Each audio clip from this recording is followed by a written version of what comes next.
पहले ये वाला वीडियो देखिए, क्लिप को आप आराम से देखिए। इस देश की एक हिस्ट्री लिखी जाएगी और हिस्ट्री ये लिखी जाएगी कि 1992 में बाबरी मस्जिद को तोड़ा गया और उसके बाद में उस वक्त के प्रधानमंत्री ने जाकर राम मंदिर का शिलान्यास किया, जो संविधान के बिल्कुल विरुद्ध है। एक ऐसी हिस्ट्री को हमने क्रिएट कर दिया। आज मुसलमान खामोश है। मेरी आने वाली नस्ल, मेरा बेटा, मेरा पोता, उसका पोता, 50 साल के बाद, 100 साल के बाद एक हिस्ट्री जब उनके सामने आएगी कि हमारी मस्जिद को तोड़कर मंदिर बना दिया गया, उस वक्त में हो सकता है कोई मुस्लिम शासक हो, कोई मुस्लिम जज हो या मुस्लिम शासन आ जाए, कुछ नहीं कहा जा सकता, क्या फेरबदल हो सकता है। तो क्या उस हिस्ट्री की बुनियाद पे इस मंदिर को तोड़कर मस्जिद नहीं बनाई जाएगी? बिल्कुल बनाई जाएगी। देख लिया। अब इसके एक एक लाइन पर ना थोड़ा गौर करिए। पहली लाइन में मौलाना क्या कहता है? भारत के प्रधानमंत्री ने संविधान के विरुद्ध जाकर राम मंदिर के निर्माण का कार्य शुरू किया। दूसरी लाइन में क्या कहता है? मैं बहुत आराम से बता रही हूँ, कोई जल्दीबाजी नहीं। कल जब हमारी नस्लें आएंगी और इतिहास को फिर से लिखेंगी, तब शायद इस देश में मुस्लिम शासन आ जाए, मुस्लिम जज आ जाए, तो दोबारा से राम मंदिर को गिराकर मस्जिद बना ली जाएगी। आप कहेंगे इसमें नया क्या है? बताइए सुमन जी, क्या नया है? हम तो जानते हैं कि इनके दिल में क्या है, हम सब जानते हैं। अरे ना, जो जानते हैं उनके लिए वीडियो तो एक रिमाइंडर है 2023 के लिए। लेकिन जिन्हें शुतुरमुर्ग बने रहना है, जिन्हें रेत में गर्दन डालकर ये बोलना है कि मोदी अशांति फैला रहा है या सुमन हिंदू मुसलमान करके देश में नफरत फैला रही है, ब्ला ब्ला ब्ला, ये वीडियो उनके लिए अधिक है। देखो, ऐसा है ना कि जानते तो तुम भी हो कि सच क्या है, बस बताने से डरते हो। ये बात मौलाना अपनी तकरीर में नहीं बोल रहा, ये बात मौलाना किसी बंद कमरे में अपना एजेंडा डिस्कस करते हुए नहीं बोल रहा है। यह बात बोल रहा है वह ईटीवी के कैमरे और माइक के सामने बकायदा यह जानते हुए कि यह बात टीवी पर दुनिया में सबके सामने आएगी। खेल समझो। अब तक जो खेल वो बंद कमरे से खेल रहे थे, अब मजबूरी से खुलेआम खेलने को मजबूर हैं। और पूरे गर्व से मैं अपने तमाम हिंदूवादी सनातनी साथियों के साथ मिलकर हमारी इस सामूहिक जीत के लिए किए गए गिलहरी प्रयास का श्रेय भी लेती हूँ और आप लोगों को भी इसका श्रेय देती हूँ। हम ना होते तो ये सब वो बंद कमरे में ही कर रहे होते, हमेशा की तरह। यह उनके अंदर जो बेचैनी है ना, अब उन्हें अपने हिडन एजेंडा पब्लिकली बोलना पड़ रहा है ताकि आप और हम डरे। तो मौलाना ये बताओ कि सुप्रीम कोर्ट का फैसला गैर संवैधानिक है, तो संविधान फैसले कहाँ से होंगे? तुम्हारे सरिया कानून से या तुम्हारे आसमानी किताब से? कहाँ से? और इस बात का क्या मतलब है कि 50 साल बाद इस देश में मुस्लिम प्रधानमंत्री होगा या मुस्लिम जज होगा या मुस्लिम संविधान जारी हो जाएगा, शासन आ जाएगा, तो मंदिर गिराकर मस्जिद बना दिया जाएगा?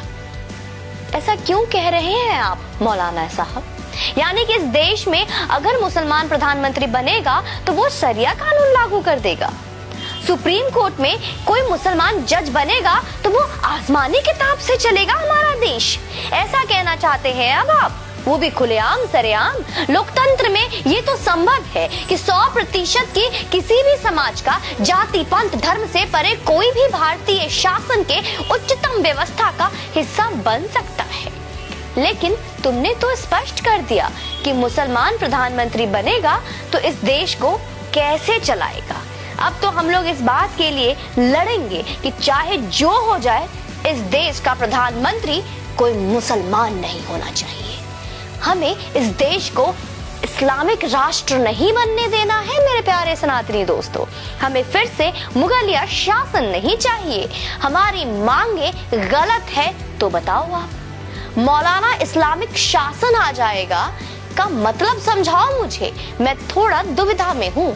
अरे हमें तो पता ही है तुम्हारा टूल किट। उन्हें बताओ जो सेक्युलर कीड़े हैं इस देश में, उन्हें बताओ जिनकी गालियां हमारे कमेंट बॉक्स में मुर्दों की तरह पड़ी हुई हैं और अभी फिर वापस आने वाली हैं।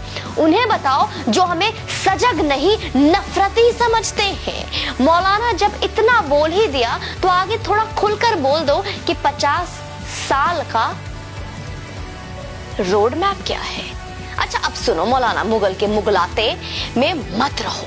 यह बस कहावत है कि वक्त बुरा हो तो कुत्ता ऊंट पर बैठे व्यक्ति को भी काट लेता है। सच यही है कि चाट सकता है कुत्ता, काट नहीं सकता। तो इस ख्वाब को ना आंख में पानी मारकर धो लो और अपने गाल में इधर और इधर 2 चाटे लगाकर होश में आ जाओ। अभी तो बस ये शुरुआत है एकदम। 50 साल के बाद का हिंदुस्तान मुगलिया शासन से पहले का हिंदुस्तान होगा। रहना है रहो, नहीं रहना है तो अपनी बोरिया बकरियां बिस्तरा उठाकर चलते बनो।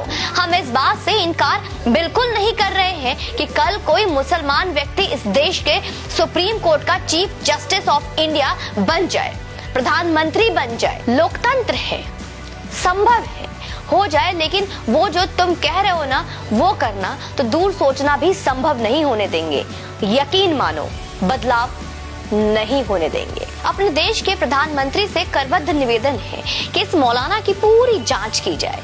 इसके खुद से लेकर इसके जुड़े हर व्यक्ति के बैंक खातों की जांच की जाए। ठीक कह रही हूँ ना मैं? इससे जुड़ी हर चीज की सूक्ष्मता से जांच होनी चाहिए या नहीं होनी चाहिए। इस पर यूएपीए लगाकर देश की व्यवस्था को चुनौती देने का संगीन आपराधिक मामला दर्ज होनी चाहिए या नहीं होनी चाहिए। इसे तत्काल प्रभाव से अरेस्ट किया जाए और यह जब तक जेल में रहे तब तक हर सुबह इसे मुगल काल से पहले में भारत के बारे में पढ़ाया जाए। इसे पढ़ाया जाए कि इस्लामिक आक्रांताओं ने इसके पूर्वजों को कैसे जबरदस्ती मुसलमान बनाया। इसे लोकतंत्र को चुनौती देने के आरोप में जो कठिनतम सजा हो वो दी जाए। आगे से जो ये लोग बोलकर अब तक अपने अंदर लेकर चल रहे थे, ताकि जहां कोई ना देख रहा हो वहां सूखी घास पर ये आग लगाकर इस देश को जलाया जाए, अब ये खुलेआम लेकर चल रहे हैं। मौका है कि जलती तिल्ली पर इनके फूंक मारिए ताकि ये आग भी ना लगा पाए और देश, हमारा भारत देश जलने से बच पाए। कोशिश तो कर सकते हैं ना? आप लोग को भी मिलकर करना पड़ेगा मेरे साथ। गिलहरी प्रयास करेंगे ना? और जिन लोगों को लगता है भैया कि नया साल आ गया, सिर्फ साल बदला है, डेट बदली है, महीने बदले हैं। हमारा नया साल आएगा और सनातनी भी धूमधाम से मनाएंगे। ये अंग्रेजों का है तो उन्हीं को रहने दे। अपना नया साल भी आने वाला है, इंतजार कीजिए, धूमधाम से मिलकर मनाएंगे। जय हिंद, वंदे मातरम।